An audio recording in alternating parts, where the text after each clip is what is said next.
বাংলাদেশের মানুষের যে প্রত্যাশা, সেই প্রত্যাশা পূরণে যারা এগিয়ে এসেছে, যারা জাতির এই সংগ্রামে সাহসী ভূমিকা পালন করেছে, তার অনেকগুলো নেতা আজকে আমাদের এখানে উপস্থিত আছে। অন্তত উচ্ছিষ্টভোগী কোনো এখানে নাই। বর্তমান লুটপাটের রাজত্বের যে উচ্ছিষ্টভোগী কিছু নেতা সৃষ্টি হয়েছে, তাদেরকেও এখানে নাই। এটা হচ্ছে আনন্দের বিষয়। এখানে যারা আছে সকলের জাতির কাছে গ্রহণযোগ্য, সম্মানিত নেতৃবৃন্দ উপস্থিত আছেন এখানে। এবং যেই বিষয়ের উপর আলোচনা, সেটা আমার মনে হয় আমাদের আজকের রাজনৈতিক প্রেক্ষাপটে মুক্তিযুদ্ধের আন্দোলন এর যে মাইল ফলক, সেই মাইল ফলকের একটি অন্যতম ঘটনাবলী হচ্ছে 10 তারিখে 10 এপ্রিল, যেটার উপর মূল আলোচনা আজকে আছে। সেটা হচ্ছে প্রজাতন্ত্র দিবস। প্রজাতন্ত্র দিবস প্রত্যেকটি রাষ্ট্রেরই যে একটা আইনগত দিক থাকে, দর্শনগত দিক থাকে, রাজনৈতিক দিক থাকে, এবং একটি জাতি কোথায় যাবে একটা পথ প্রদর্শক হিসাবে এই প্রজাতন্ত্র দিবসটা থাকে। প্রত্যেকটি দেশের আছে, আমাদের আশেপাশের প্রায় সব দেশে আছে, সারা বিশ্বে আছে। তো বাংলাদেশে এটা নাই কেন? অনেকে গুরুত্বপূর্ণ আলোচনা বলেছেন, এগুলো আমি বিস্তারিত আর ওদিকে বেশি যাচ্ছি না। কিন্তু এই প্রজাতন্ত্র দিবস থেকে কিন্তু একটি দেশের আত্মপ্রকাশ সত্যিকার, এবং এটার আইনগত, দর্শনগত এবং তার জাতির ভাবনা, চিন্তা, জাতিটা কোথায় যাচ্ছে, কোথায় যাবে, এইটা কিন্তু এই প্রজাতন্ত্র দিবসে ঘোষণার মাধ্যমে এসেছিল। এবং আমরা সবাই বলেছেন সাম্য,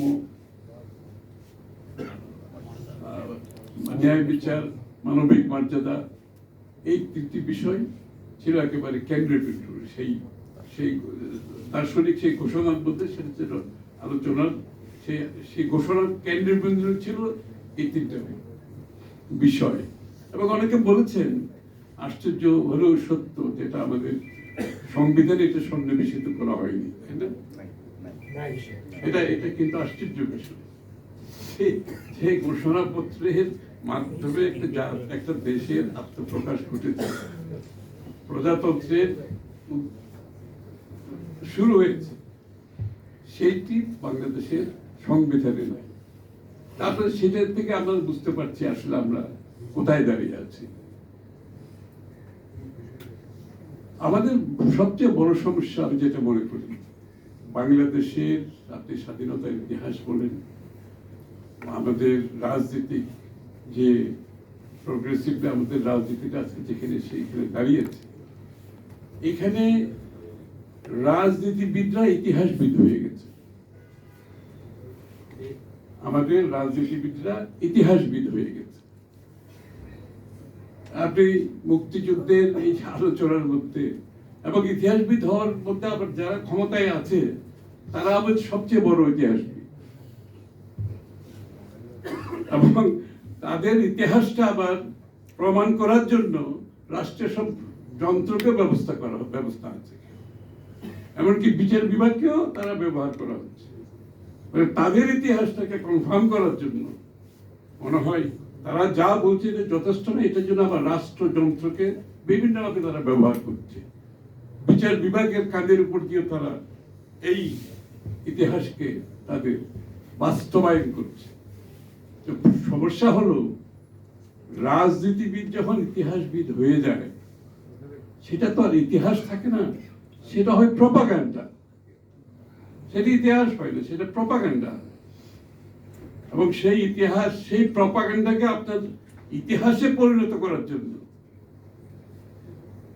আমাদেরকে ওই মান্না ভাই বলেছেন রিভিজিট করার একটা যে কথা বলি, ইতিহাসকে রিভিজিট করা, সেই ইতিহাসকে রিভিজিট করা ছাড়া আর কোনো আমাদের পক্ষে।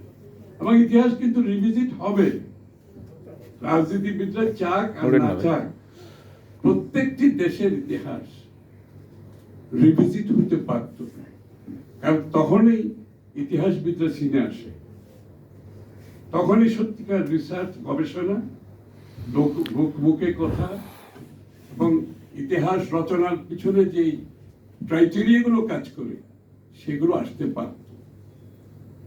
এই যে প্রজাতন্ত্র দিবস নিয়ে আলোচনা হচ্ছে, এটা কেন হয় না, এটাও কিন্তু আলোচনায় আসছে, ইতিমধ্যে ওদিকে বলেছেন, এবং এটা আগামী দিনে আসবে আরো বেশি। তো সুতরাং এই যে আমাদের ইয়েটা আছে,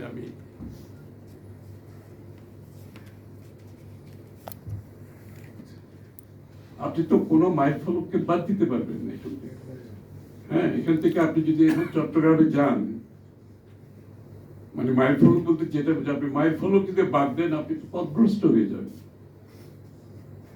এই যে প্রজাতন্ত্র দিবসটাকে আপনি বাদ দিয়ে দিলেন, শহীদ প্রেসিডেন্ট জিয়া রহমান সাহেবের ঘোষণা, মুক্তিযুদ্ধের ঘোষণা, স্বাধীনতার ঘোষণা, এটাকে বাদ দিলে আপনি কি সঠিক পথে চলতে পারবেন? এখানে যেমন আমি আপনাকে বলি, এখানে ডিসেম্বরের 7 তারিখ নির্বাচনে আওয়ামী লীগের নিরঙ্কুশ বিজয় হয়েছে, ঠিক আছে? এটা হ্যাঁ, জানুয়ারি, সরি,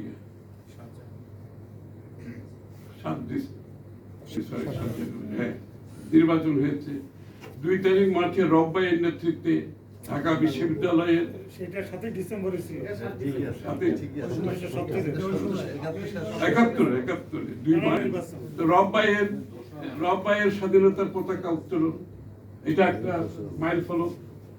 তারপরে সায়রন সিরাজ সাহেবের কর্তৃক ইশতেহার পাত্র, এটা আরেকটা মাইল ফলক। তারপরে মার্চের 3 তারিখ জাতীয় পরিষদ যে স্থগিত করে দেওয়া হয়েছে, এটা একটা মাইল ফলক। তারপরে আছে আপনার 7ই মার্চ রেস কোর্সে শেখ মুজিবুর রহমান সাহেব যে বক্তব্য দিয়েছিলেন, সেটা একটা মাইল ফলক, তাই না? হ্যাঁ, যুগান্তকারী মাইল ফলক, নিঃসন্দেহে যুগান্তকারী। তারপরে আপনি ইয়াহিয়া খানের এখানে আসা 10 দিন, ইয়াহিয়া খানের সাথে আওয়ামী লীগের যে ক্ষমতার যে আলোচনা, সেটাও একটা ইতিহাসের মাইল ফলক। তারপরে ইয়াহিয়া খান চলে যাওয়ার পরে 25 তারিখের যে ঘটনাগুলি, এটা একটা মাইল ফলক। জিয়া রহমান সাহেবের স্বাধীনতার ঘোষণা, মাইল ফলক। এবং তার ফলশ্রুতিতে তো পরবর্তীতে এই যে আমাদের 10 তারিখের যে প্রজাতন্ত্র দিবস। সুতরাং আমাদের কথা হচ্ছে, আপনি ইতিহাসের মাইল ফলককে বাদ দিয়ে আপনার সুবিধা মতো কোনো মাইল ফলক রাখবেন, আবার সুবিধা মতো কোনো মাইল ফলক বাদ দেবেন, সেটা তো আপনি গন্তব্যস্থলে পৌঁছতে পারবেন, আপনি তো পথভ্রষ্ট হয়ে যাবেন।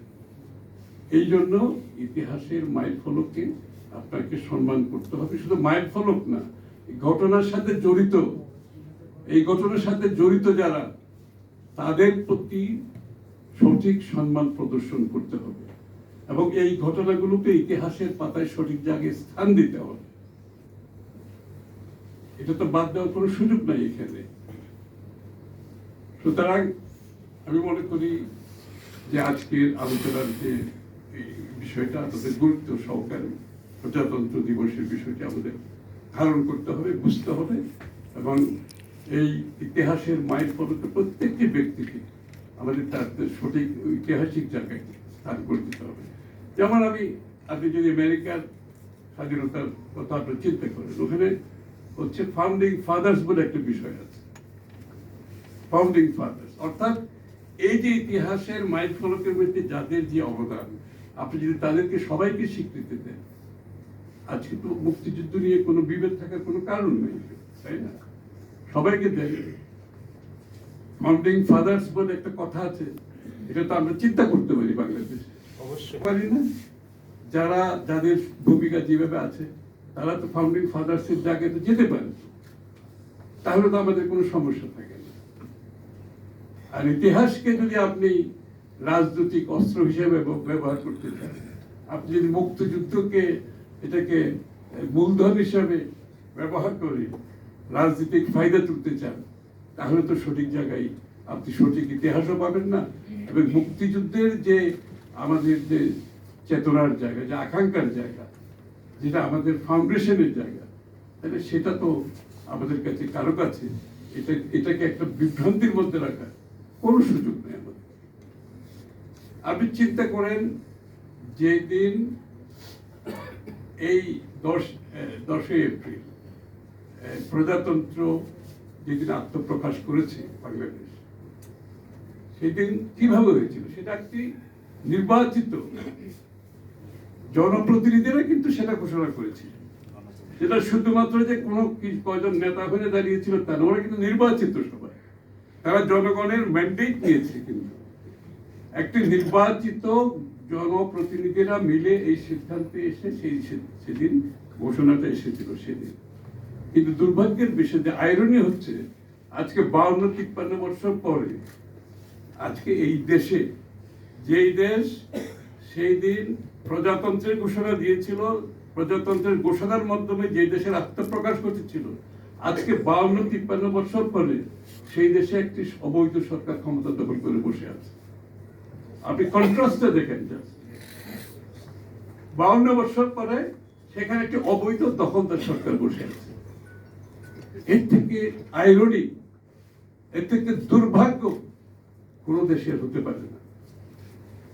এবং এই জন্য যে যারা ক্ষমতা দখল করে বসে আছে, তারা ইতিহাসকেও দখল করার চেষ্টা করছে।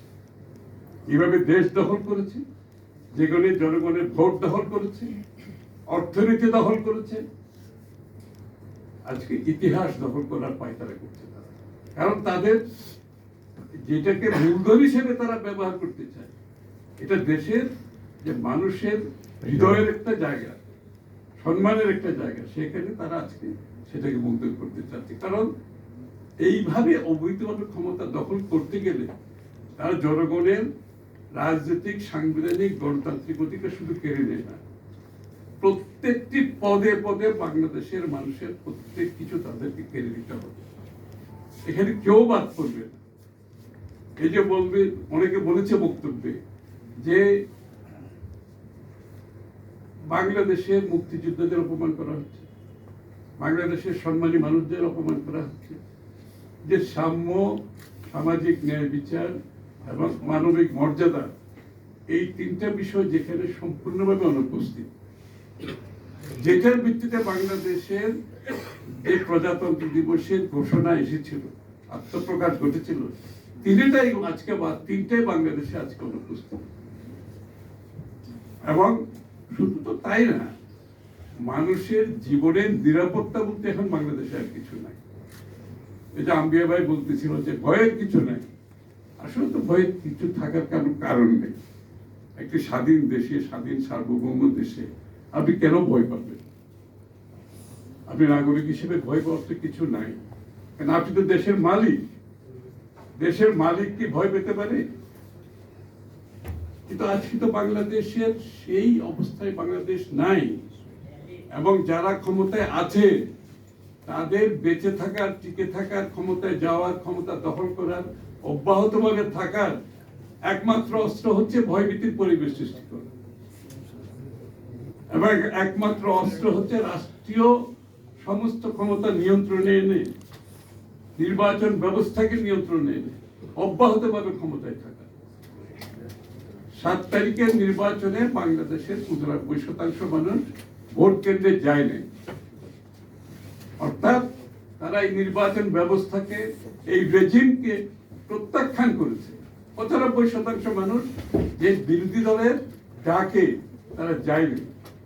আর 5% যারা গেছে, তার মধ্যে প্রায় প্রত্যেকটি দলই বলেছে এটা নির্বাচন গ্রহণযোগ্য হয় না।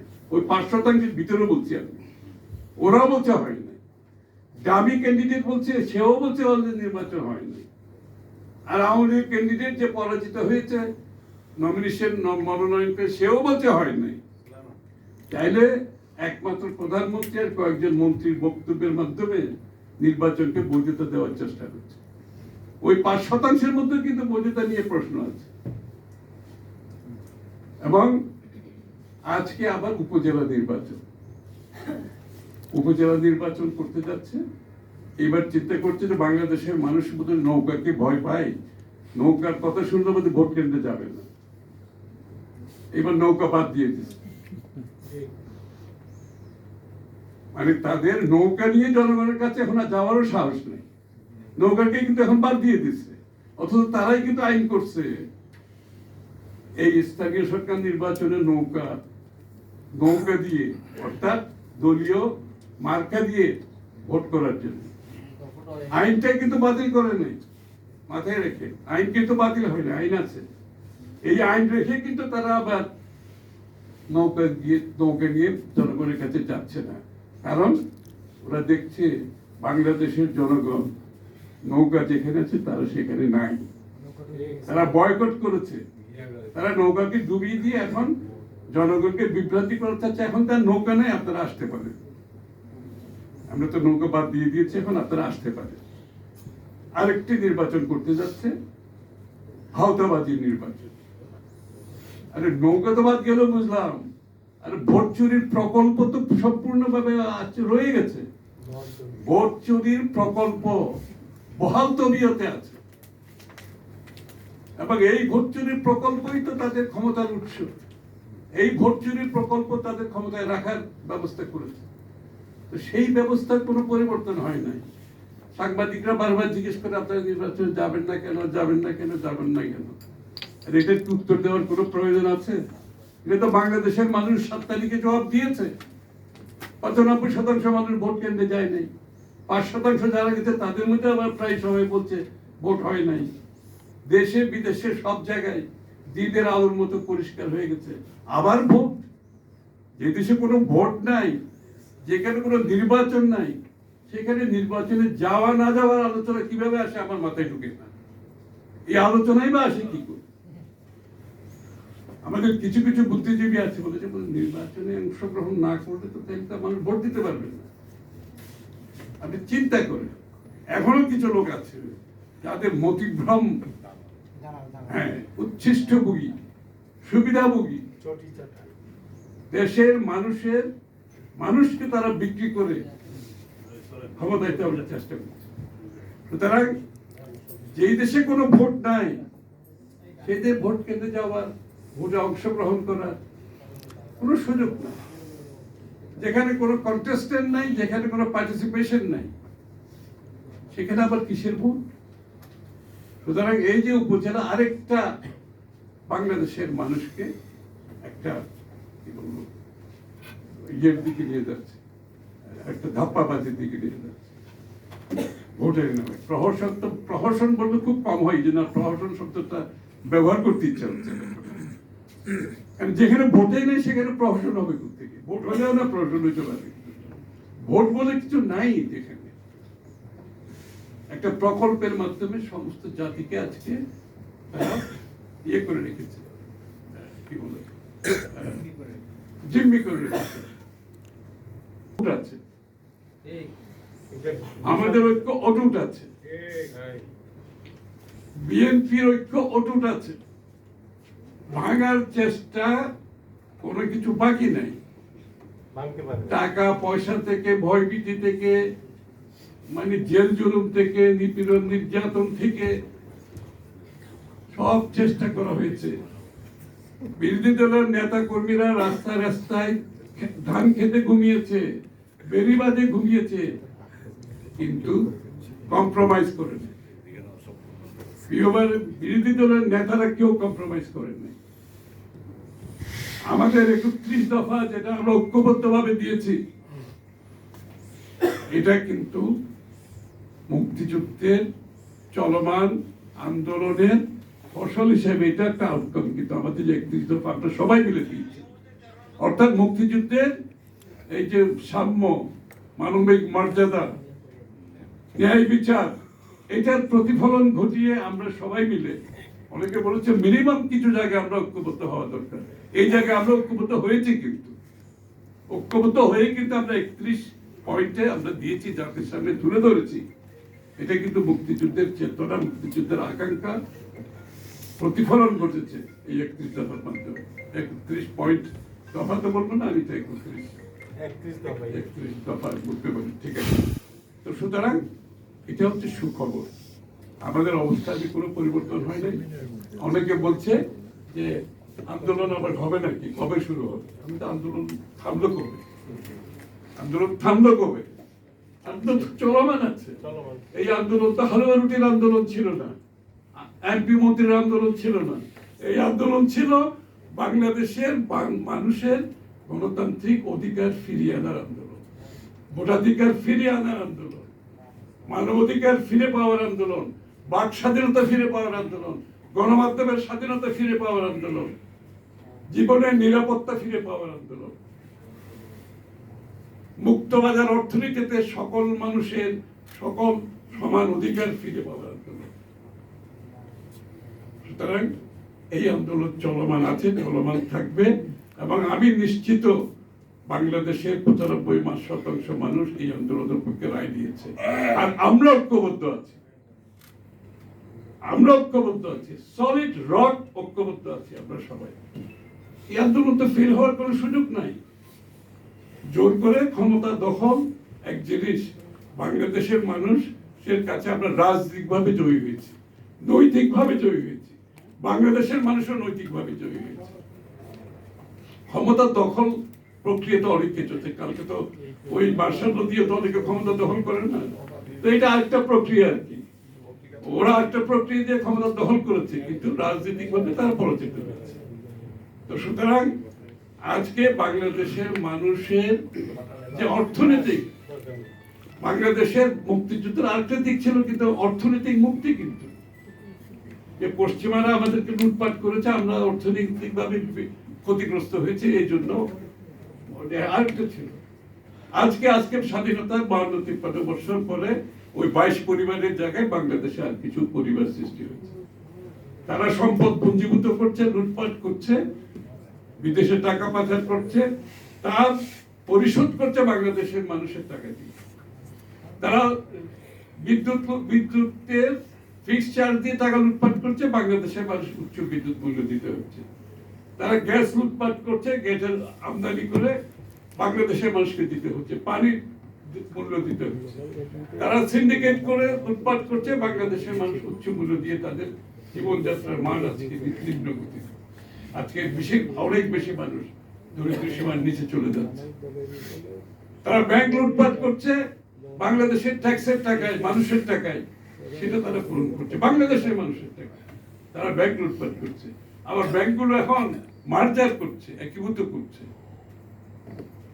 এটা আরেকটা বাংলাদেশের মানুষের, আপনি শেয়ার হোল্ডারদের কোনো খবর নেই, তারা সিদ্ধান্ত নিচ্ছে, সরকার সিদ্ধান্ত নিচ্ছে। মার্জার তো কোনো সরকারের সিদ্ধান্ত না, এটা ভলান্টারি সিদ্ধান্ত, এটা বাজারের সিদ্ধান্ত। শেয়ার হোল্ডারদের খবর নাই, তারা সিদ্ধান্ত দিয়ে দিতেছে ব্যাংক মার্জার করতে হবে। খারাপ ব্যাংক যারা লুটপাট করে খেয়ে ফেলছে, এটা তাদের জন্য আরেকটা সুযোগ সৃষ্টি করে দিচ্ছে, তাদেরকে রক্ষা করার জন্য। যারা লুটপাট করে নিয়ে গেছে বাংলাদেশের সেভিংস, যারা টাকা ডেপোজিটারদের টাকা যারা লুটপাট করেছে, তাদেরকে আরো সুবিধা দেওয়ার জন্য এই জোর করে একীভূত করার একটা প্রক্রিয়া দিয়েছে। এটা একীভূত তো একটা ভলান্টারি ব্যাপার, এবং শেয়ার হোল্ডারদের মতামত লাগবে। কারো কোনো মতামত কোথায় দেবে ব্যাংকিং? আমি বলছি, যেখানে যে দেশের মানুষ নিজের ভোটটা দিতে পারে না, ও কোথায় শেয়ার হোল্ডারের কথা আমি বলছি, আমরা চিন্তা করছি। আসলে চিন্তাও করা যায় দেশে এখন যে কিনছে। যাই হোক, আমি আমার বক্তব্য শেষ করছি এখানে।